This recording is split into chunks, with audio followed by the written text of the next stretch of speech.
ប់នឹងបញ្ហាមែនទេត្រូវការអ្នកជួយប្រឹក្សាអ្នកមិនបាច់ភ័យទេចាំជួយបងប្អូនគ្រប់ពេលមិត្តល្អសម្រាប់អ្នកមនុស្សម្នាក់តែងមានសុបិនមែនទេចង់ឲ្យវាខ្លាចជាការពិតមែនទេផ្លូវដើរក្នុងជីវិតមិនសម្រេចលើគេកុំបោះបង់តាមពាក្យគេត្រូវប្រឹងដោយខ្លួនឯង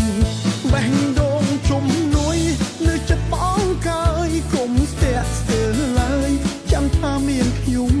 ជាអ្នកយល់ចិត្តពុកម៉ែមីងអ៊ំឲ្យបានសុខុមសុខសាន្តទៅអើយជីវិតតែងមានឧបសគ្គជួបចិត្តម្ដងនេះត្រូវប្រើជីវិតដោយប្រាជ្ញាអ្នកមានគុណិតខ្ញុំផ្ដល់ព្រឹក្សាដោយក្តីប្រាថ្នានៅ AMK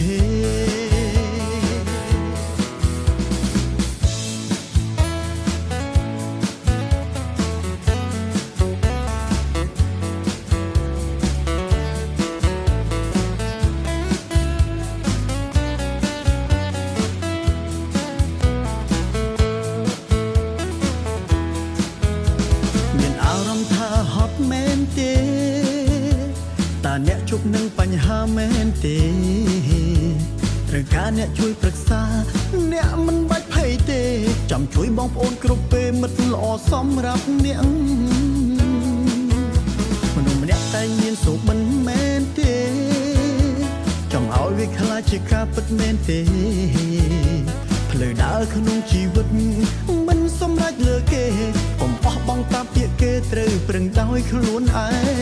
ងបេះដូងជំនួយនៅចិត្តបងកាយកុំស្ទាក់ស្ទើរឡើយចាំថាមានខ្ញុំ